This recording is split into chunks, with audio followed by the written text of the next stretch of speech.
evening আজি আমি তিনিটা ওলাইছোঁ ফুড এক্সপ্লোৰ আকৌ কৰিব বেগেনা মা আমি চব আছোঁ এতিয়া বলক আজি এটা বেলেগ জেগা আহিছোঁ এতিয়া নকওঁ পিছত কম চ' বলক কি খাওঁ আজি ট্ৰাই কৰিম বলক দেখাওঁ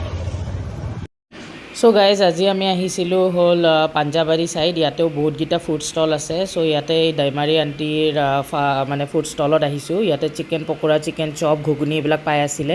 চ' 20 ৰুপিছত চিকেন চপ এটা ল'লোঁ আৰু এইপিনে বেগেনাহঁতে ঘুগুনি চুগুনি খাই আছিলে মই চিকেন চপ ল'লোঁ 20 ৰুপিছত ভাল আছিলে এনে ট্ৰাই কৰিব পাৰে কিন্তু তাৰপিছত ছাইডতে দাদাহঁতৰ ম'ম' আছিলে চ' মই ম'ম' ল'লোঁ 50 ৰুপিছত ডাঙৰ কোৱাণ্টিটি দিছে কিন্তু গাইজ ইমান মই ৰেকমেণ্ড নকৰোঁ বিকজ ম'ম'টো একদম ড্ৰাই আছিলে মানে জুচি নাছিলে আৰু জুচি ম'ম' বেছি ভাল লাগে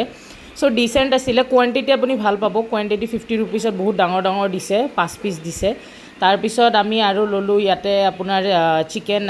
মানে ড্ৰাই ফ্ৰাই ইয়াত এইটো ভাল আছিলে গাইজ এইটো মই ৰেকমেণ্ড কৰিম আপোনালোকক এইটো খোৱাৰ কাৰণে 60 ৰুপিছত সিহঁতে বহুত বেছি কোৱাণ্টিটি দিছে আপুনি চাব পাৰে 60 ৰুপিছত বহুত মানে এনেকুৱা নহয় যে মানে পিঁয়াজেদি ঢাকি আছিলে কিন্তু সঁচাকৈ বহুতকেইটা পিচেছ দিছিলে আৰু এটা কাৰী পাতৰ ফ্লেভাৰ গাইজ খালি বতৰটো গৰম কাৰণে কিন্তু টেষ্টটো সঁচাকৈ ভাল হৈছে একদম মানে এটা কাৰী পাতৰ ফ্লেভাৰ এটা আহিছে এইটো এটা ভাল লাগিছে হয় নাই কাৰী পাতৰ ফ্লেভাৰ এটা আহিছে বহুত ভাল লাগিছে এড্ৰেছটো কম ক'ত হয় আৰু কিন্তু মাছ ভিজিট কৰিব এইটোৰ কাৰণেতো ৰেকমেণ্ড কৰিম যে 60 ৰুপিছত বহুত ভাল কোৱাণ্টিটি প্লাছ বহুত ভাল হেৰি দিছে